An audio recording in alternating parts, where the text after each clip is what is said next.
Hello friends, இன்றைக்கி என்ன பார்க்க போகிறோம் அப்படின்னா தட்டைப்பயிரில் எப்படி சுண்டல் செய்கிறது அப்படின்னு பார்க்க போகிறோம். ஒரு 12 மணி நேரம் தட்டைப்பயிறு நல்லா ஊற வச்சு ஒரு 3 விசில் விட்டு எடுத்துக்கோங்க, உப்பு போட்டு. ஓகேங்களா? ஸோ இப்போ நான் குக்கரில் போட்டு 3 விசில் விட்டு வேக வைக்க போகிறேன். ஓகேங்களா? தண்ணி ஊற்றி கொஞ்சம் உப்பு போட்டு 3 விசில் விட்டு வேக வைங்க. ஸோ தண்ணி பாருங்கள், இந்த சுண்டலுக்கு மேலே ஒரு இவ்வளோ தண்ணி இருந்தால் போதும். ஸோ உப்பு போட்டு ஒரு கலக்கி 3 விசில் விட்டு வச்சுருங்க. ஓகேங்களா? ஸோ பாருங்கள், சுண்டல் நல்லா வேக வச்சு எடுத்தாச்சு. நசுக்கி பார்க்கும்போது நசுங்க விடுது இல்லைங்களா, நல்லா வெந்துருச்சு. ஸோ இப்போ நம்ம வேணுங்கிற பொருளை பார்த்துக்கலாம். தாளிக்கிறதுக்கு பெரிய வெங்காயம், ஒரு வெங்காயம் பொடியாக நறுக்கிக்கிறேன், வர மிளகாய் எடுத்துக்கிறேன், கருவேப்பிலை, கொத்தமல்லி, தேங்காய் பூ இதெல்லாம் போட்டு நம்ம ரெடி பண்ண போகிறோம். இப்போ அடுப்பில் எண்ணெய் ஊற்றி இந்த பொருளையெல்லாம் போட்டு தாளிக்கலாம். ஸோ கடுகு பொரிஞ்சிருச்சு, சிம் பண்ணிக்கோங்க. இப்போ மிளகாய் போட்டுக்கலாம். உங்களுக்கு காரம் ரொம்ப வேணும்னா பச்சை மிளகாய் போட்டுக்கலாம். வெங்காயத்தை நல்லா பொடியாக நறுக்கி போட்டுக்கோங்க. வெங்காயம் ரொம்ப பிடிக்கும். வெங்காயம் இந்த ஸ்வீட்னஸோடு வரும் இல்லைங்க, அதனால் சாப்பிடுவாங்க. எல்லாரும் போட்டுக்கோங்க. கருவேப்பிலை போட்டுக்கோங்க.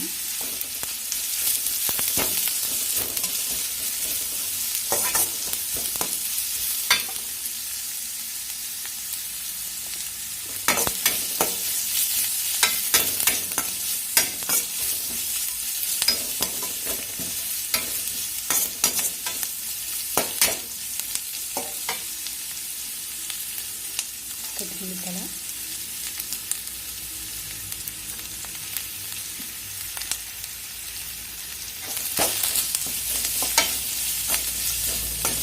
உப்பு ஆல்ரெடி நம்ம போட்டிருக்கோம் இல்லைங்களா, பத்தலை அப்படின்னா மறுபடியும் போட்டுக்கோங்க. ஓகேங்களா? ஸோ இப்போ நம்ம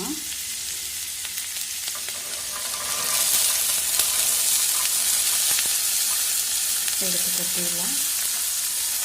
வேக வச்சு தட்டைப்பயிறு எடுத்து கொட்டுறோம். இதில் சாப்பிட்டு பாருங்கள், உப்பு பத்தலை அப்படின்னா ஆட் பண்ணிக்கோங்க. நான் ஆல்ரெடி நம்ம உப்பு போட்டு வேக வச்சுருக்கோம். உப்பு கரெக்டாக இருக்குது, அதனால் நான் போடல. உங்களுக்கு வேணும்னா போட்டுக்கோங்க. கொஞ்சம் தண்ணி சுண்டினதுக்கப்புறம் தேங்காய் பூ போட்டு இறக்கிக்கலாம்.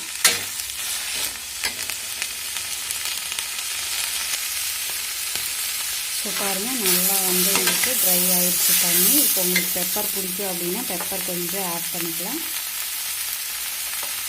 உடம்புக்கு நல்லதாக அப்படிங்கிறதுனால.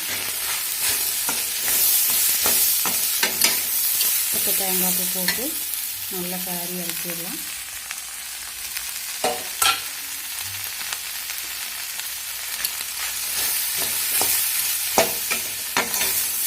தேங்காய் பூ உங்களுக்கு வேணுங்கிற அளவு போட்டுக்கலாம். கம்மியாக போடுறதுனால போட்டுக்கலாம், அதிகமாக போடுறதுனால போட்டுக்கலாம். ஸோ அதிகமாக போட்டு இப்போ தேங்காய் பூ போட்டு மேக்கப் பண்ணிக்கோங்க.